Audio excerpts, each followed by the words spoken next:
Welcome everybody. In today's episode of Hidden History, I will be discussing the lunar anomalies. Most individuals believe that every NASA astronaut that has gone up in a rocket is actually entering the near space of the solar system. However, the truth is it was only the Apollo missions which NASA developed that have actually gone to space. The final mission of Project Apollo was called Apollo 17, which began in 1972 and was the last public mission to the moon, which was over 50 years ago. Yet Elon Musk can apparently fly a Tesla into the solar system and organise missions to planet Mars. There have been vast artificial structures that were found on the moon, which ties into maybe why the secret space program exists and was the reason why it was developed. The bizarre prehistoric sphere called the moon is not what it seems, and NASA and the European Space Agency will never explain the truth about the origins of the moon and what kind of geological formation the moon actually is. When anyone researches the subject of the lunar anomalies, they immediately realize the moon is very unusual indeed. The moon provides timing functions for tides which manage certain geological and topographical processes on planet Earth. According to Western science, without the tidal flows, it is believed that the Atlantic and Pacific Ocean would have almost no aquatic life or ecosystems. And this would drastically affect the food chain on planet Earth. However, these scientific assertions cannot be confirmed or proven. Additionally, the moon also functions like a huge gravitational wheel that apparently stabilizes the rotation of planet Earth. But of course, as with the tidal flow situation, Western science cannot actually prove the moon creates gravitational stability. Our moon is the only moon in the entire solar system that has a circular and stationary orbit. The center of gravity for the moon is approximately 6,000 feet closer to planet Earth than its geometric center. Therefore, Western science asserts this should make the moon wobble, but the moon does not wobble. Hence, the resultant bulge is always located on the far side of the moon, opposite the side which faces planet Earth. This situation therefore means the following questions have to be asked. Who or what put the moon into a correct orbit? During another meeting organised by the Institute for Geophysics at the University of Texas in 2004, certain studies about tectonic quakes and magnetic distortions were presented and revealed unusual activities are happening on the moon. In the meeting, a scientific paper titled Deep Moonquakes was presented by the Professor Emeritus called Yoshi Nakamura from the University of Texas. Yoshi Nakamura and other academics believe the center of the moon may be completely empty, and hence the hollow moon theory is seemingly a concept that is something to scientifically consider. The communities of the Proselines, meaning those that were before the moon, from the Arcadia region of southern Greece, always spoke of a time when the moon did not orbit planet Earth and was not always present in the night sky.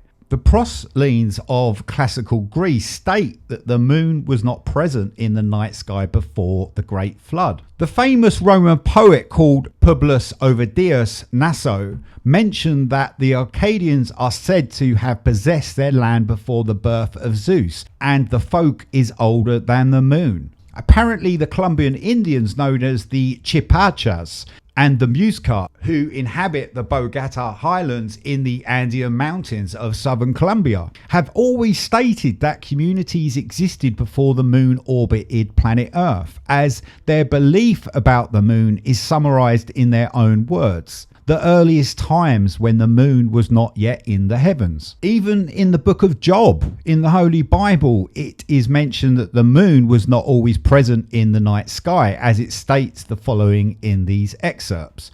Behold, even to the moon, and it shineth not. Yea, the stars are not pure in his sight. On the 29th of July 1953, the science editor of the New York Herald Tribune, known as John Joseph O'Neill, observed a 19-kilometer bridge straddled the Mare Crisium crater. During the 16th of August 1953, the astronomer from the United Kingdom called Dr. Hugh Percy Wilkins verified its presence when he mentioned the following. It looks artificial. It's almost incredible that such a thing could have been formed in the first instance, or if it was formed, could have lasted during the ages in which the moon has been in existence. An elongated formation that appeared to be an obelisk which surges 1.5 kilometers from the Ugert crater of the actual topography on this part of the moon was discovered by Orbiter 3 on 15th of December 1968. Dr. Bruce Cornett, who studied the amazing photograph, stated no known natural process can explain such a structure. One of the most curious features ever observed on the moon was revealed in the photograph from the Lunar Orbiter, which shows an amazing spire that raises for more than 8 kilometers from the Sinus Medii region on the surface of the moon. The obelisks were observed and recorded by the Lunar Orbiter 2 when it took several photographs on its missions during November 1966 that showed the obelisks, one of which was more than 150 feet tall. The spires were arranged in precisely the same way as the apices of the three Great Pyramids. From the 1st of June 1965 to the 30th of June 1966, the surveillance process called Project Moonblink was established by the National Aeronautics and Space Administration, NASA. Project Moonblink detected 28 bizarre events in a relatively short duration of the time on the moon. Almost every geological aspect of the moon does not seem to fit any known natural method of formation. Either the moon was artificially created and placed into orbit around planet Earth, or the moon is a bizarre geological oddity that randomly became fixed in orbit around planet Earth. The academics and researchers of NASA continue to find scientific contradictions that strongly indicate the moon most certainly has an artificial origin. But again, no one from NASA says anything. If the moon is artificial, what does this say about the origins of planet Earth? Could the ecosystems of Earth have been sustained if the moon was not in orbit before 13,500 years ago? Were many species brought to planet Earth by different extraterrestrials or ultra-terrestrials? After hundreds of years of detailed observation and study, the moon of planet Earth remains an ongoing enigma. The moon is far older than previously expected, maybe even older than planet Earth or even the Sun. The oldest age for our planet is estimated to be 4.6 billion years old. Rocks from the moon were dated at 5.3 billion years old, and the dust upon which they were resting on was at least another 1.3 billion years older. So this geological timescale makes the moon older than planet Earth. Again, NASA does not make any public statements about this fact.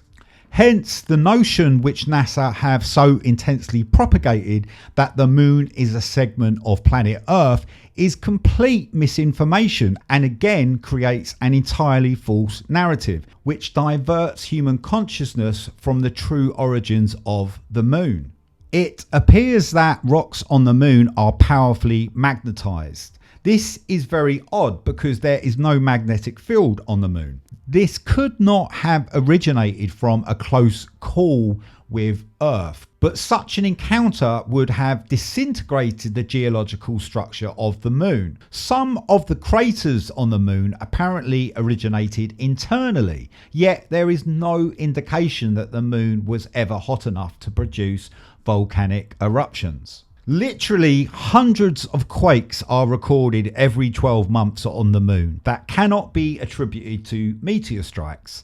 On the 20th of November 1969, the NASA astronaut on board Apollo 12 jettisoned the Apollo lunar module ascent stage, causing it to crash onto the moon. The impact of the lunar module, about 64 kilometers from the Apollo 12 landing site, created an artificial quake with startling characteristics.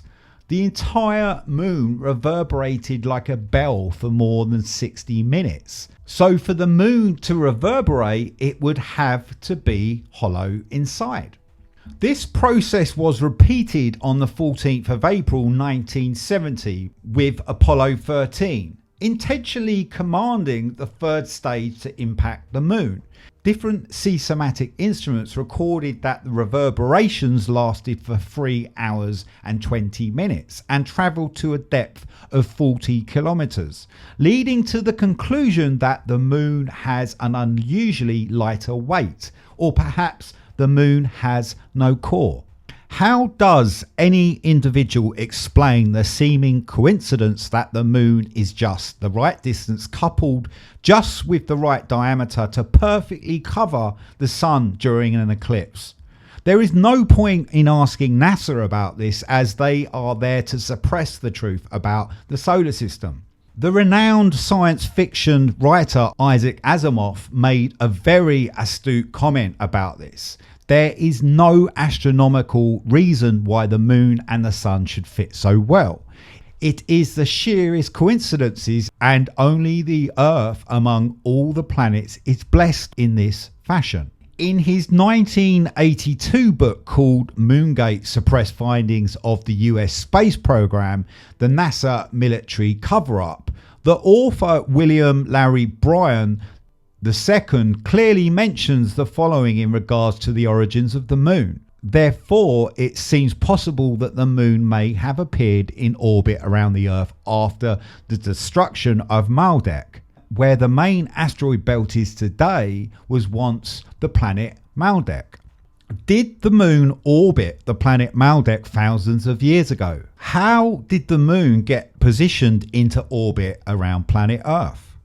Even though NASA has become scientifically established for over 60 years, after NASA was created on the 29th of July 1958, they have also become known as acronym Never a Straight Answer, because NASA always seemed to suppress information which could very well benefit humans and make a better planet. If you research the founders of NASA, you begin to get some clear answers to why this is the case and why they hold back information and research on a constant basis. But in the end, it will only be their own peril, as they choose not to learn from history. We have been consistently misled to what our moon actually is, and this in turn has resulted in the development of some very unusual conspiracy theories, which are intended to divert human consciousness away from the concealed truth, so that individuals never awaken from the deception. The fantastic mysteries of life, such as this one, are therefore designed for us to study and explore without fear, so we can find out more about our true origins. Thank you for watching, everybody. I hope you enjoyed this episode. Please subscribe if you haven't already, and I will see you next week.